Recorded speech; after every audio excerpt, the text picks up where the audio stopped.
Special delivery. To delivery.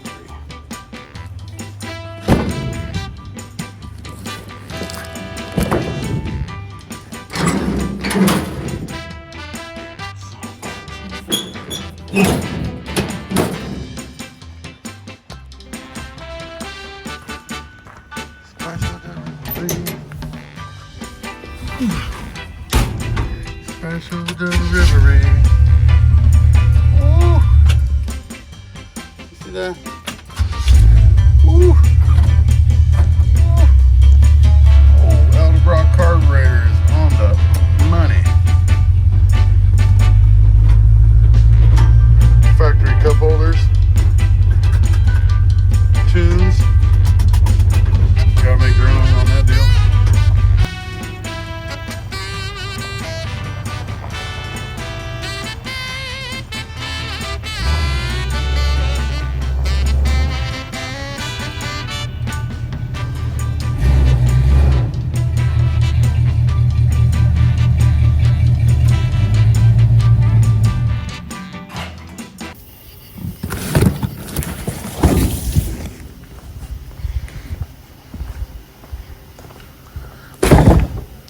All right, let's do it. Ready?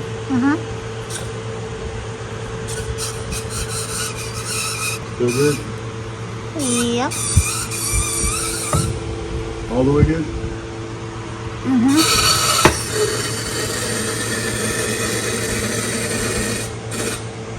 He's upside down. All right, ready?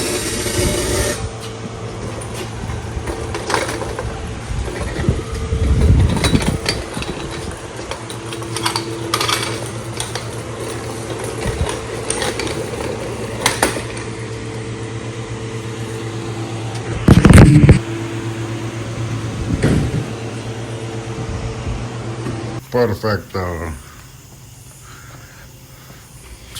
Authorities. Now let's open the new one. Where's the new one? Go get the new one. What are you doing? What do I pay you for? You don't. Well, I'm going to start not paying you even more. My goodness, easy with that It weighs thing. 600 pounds. Ooh. A koozie. The most important thing. We use those bolts for something, not for this, Mine. but for something. Stickers. I like stickers. What is that, a birthday card? Installation tips. Happy birthday. In case you don't know how to do that, even though you have one of these. I don't. Sometimes I question all of my installation. Nice. Extra stators. You got a cool name on yours? Wow, look at your stator. Extra Got double stator. Oh, Extra sweet. things. Oh, wait a minute. That's my old stator. Oh. I believe. Oh, there's probably one in it. Ah, see? Hey, there you go. That's something that you don't see from other converter companies. It's full growth. It's a full growth boy. Oh, okay, right here. There you go. There you go. He's a bigger boy than this boy. Which one of these is not like the other? Gotta Nice. keep it covered. So, This is a spooky story. yes, it's a ghost. So this is training side, this is engine side. It's two separate covers. Even on a non-race car converter, this is a cover, this is a cover, and they're welded together. The gist of it is, the engine turns this side, and it has a pinwheel basically on this side and a pinwheel on this side.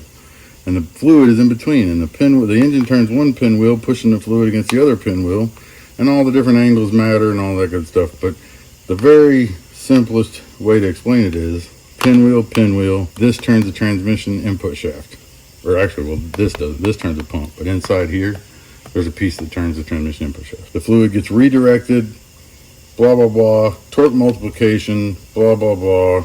Bottom line is, somewhere between here and here, there's always going to be a certain amount of slip. And that is the only downside to running a torque converter. Sometimes it's an upside to running a torque converter. Way back in the day, guys ran manual transmission cars. And had a clutch. So when they went through the finish line, there was no slip. Because the clutch was, there's no slip in a clutch. If you slip a clutch, you're burning the clutch. So they slip the clutch on the starting line, but then it'd be locked up going out the back. So locked up means this and this is locked because it was a clutch. But in a converter, you don't have a clutch. You just have a fluid coupling. Hence the lockup. One of the only places in race cars that you can actually have your cake and eat it too, because everywhere else in a race car is a compromise. You get a really loose converter, it'll leave really hard, but then it'll slip to the finish line and you won't have any mile an hour. You get a really tight converter, it'll leave like a dog, but then all the mile an hour out the back. Except for Pete did work some of that magic in here where it's good on the starting line and the finish line somehow. Circle D has somehow figured out, especially with this converter here, Circle D has figured out something magical, because it didn't matter what I did, it worked. And then at the very end at the racetrack, it had probably too much gear ratio for the engine. But it had the right first gear ratio with the right rear gear ratio, and I didn't want to change that. But anyway, back to the have your cake and eat it too. Everywhere on race cars is a compromise. RPM, horsepower, low RPM engine torque. You can have a really torquey motor, doesn't have a lot of horsepower. You can have a lot of horsepower, not a lot of torque. You can have a lot of gear ratio, blah, blah, blah, mile an hour, etc., etc. Everywhere is a compromise. But here, you have literally the same thing that you have here. You're making me nervous. Why? Because I think they'll fall over. Nah, I can't. You can't hurt these things. Well, you can. I can't. We've established that you can definitely hurt them. So these are the same. From here to here is the same as from here to here. Kind of, yeah. The bolt pattern is a little different. I'm not talking looks wise, I'm talking internally. Mm-hmm. So this is the same stuff. It would slip the same, it's got the same stator, it'd do all the same things from just this part of the cover to this part of the cover. But right in here, that's where the magic happens. See, the total thickness or height of this, or whatever, width, whatever you want to call it, is about an inch more than this one. But the reason for that is they've put a clutch on the front of this converter. On the engine side. On the engine side. You've got clutch frictions and steels in here. Depending on the horsepower and the combination, you can have anywhere from 3 to 5. Some guys will take one out, and some guys will put an extra one in. It's kind of whatever you want to do. But you'll have anywhere from 3 to 5 clutches and steels in here, and then you got a giant piston that will apply the clutches and steels from here to here, and because of these bolts, to here. So when you click that little 12 volts to the lock-up apply solenoid in the transmission, it pumps fluid through the input shaft against the back of this, fills against that piston, and it pushes those clutches and steels together, and then you're basically locked up from here to here. So all this other crap in here, stators, fins, turbines, pinwheels, fluid, all that stuff, useless. It's just in the way. Only when it's locked up. Only when it's locked up. It's not like it's useless all the time. Well, no, you need it. That's the beauty of it. So this is a clutch car from here this way, clutch car. From here this way, torque converter car, automatic. Automatics guys have figured out, and I'm sure the factory guys figured it out 100 years ago when they started realizing that they needed better fuel mileage with an automatic, but people didn't want to push a clutch in at the red light, so they put a clutch on the front of their converter. Same thing. But now race car guys do it, and they've been doing it for a while. But it's amazing, because this is the part that's the compromise. You can have a really loose stator, you can have a really loose pump, you can, aggressive pump, non-aggressive pump. You can get it off the starting line really fast, but then you got to worry about that slip at the other end of the racetrack. And after the gear change, if you shift it early, it's going to slip, whatever. Well, or you could have a clutch where, you got to figure out how to get it off the starting line, but then it's locked up because it has a clutch out the back.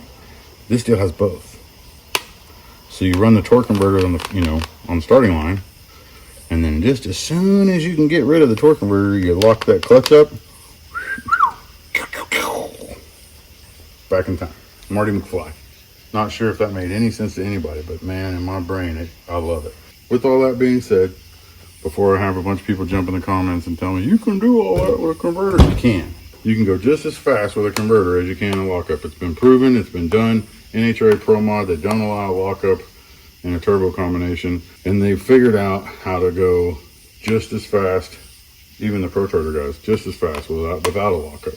But it takes an engine that'll run 10,500 RPM to get away from the converter to where it pretty much locks up on its own fluid based.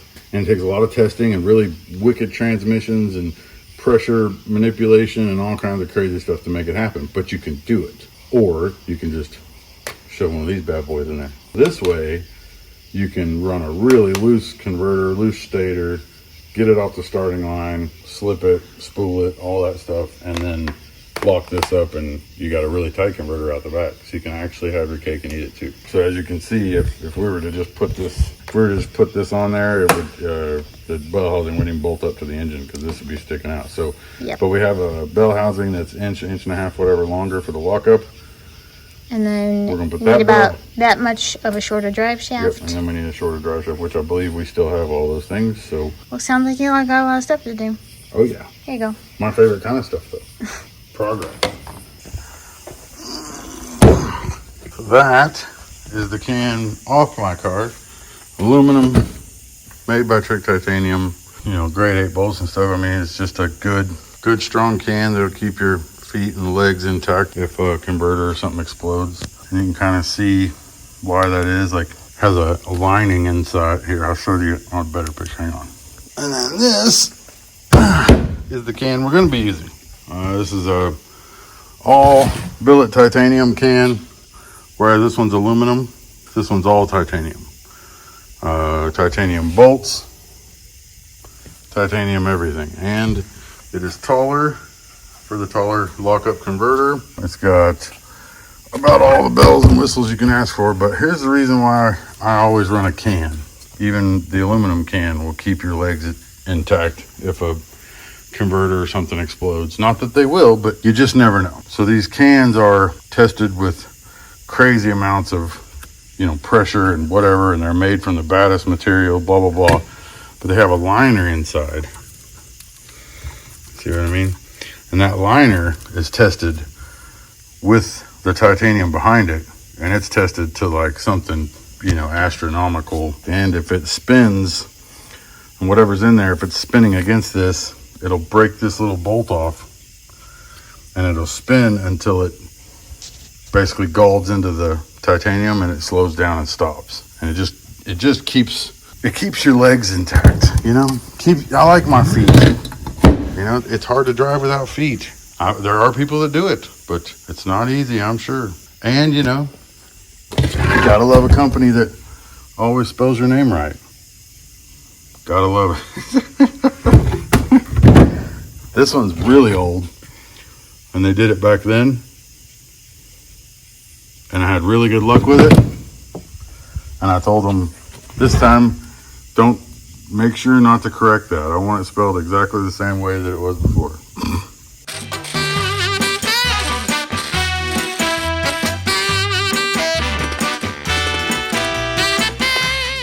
So I know a lot of people are going to say, so you can just run a lockup on the same tranny and non-lockup.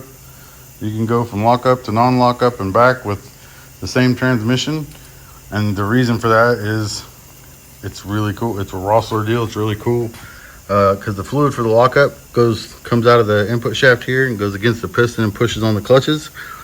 He has machined the input shaft and machined a special plug you can put in there, and then once you do that, it's a regular transmission, non-lockup. Take the plug out, it's a lockup. Bada bing, bada boom.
this if you'd like to assist me.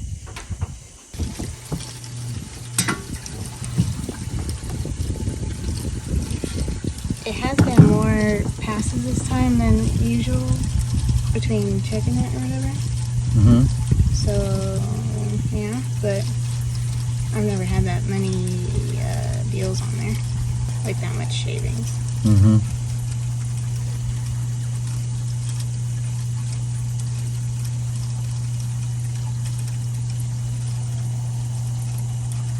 That's a piece of gasket or something. Most of that's aluminum though. I wonder where would it be getting aluminum from? No copper or nothing, but just a bunch of. What's that one? That's silicone. Mm-hmm. Where are the dark ones? Gasket or rubber. Well, Gerald uses that black silicone too.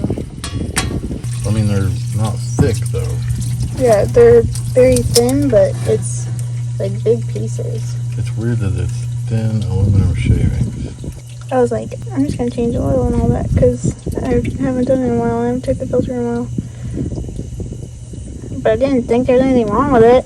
We just need to make sure that nothing is about to be wrong with it and we don't know it, you know. You need to go through and look at everything and then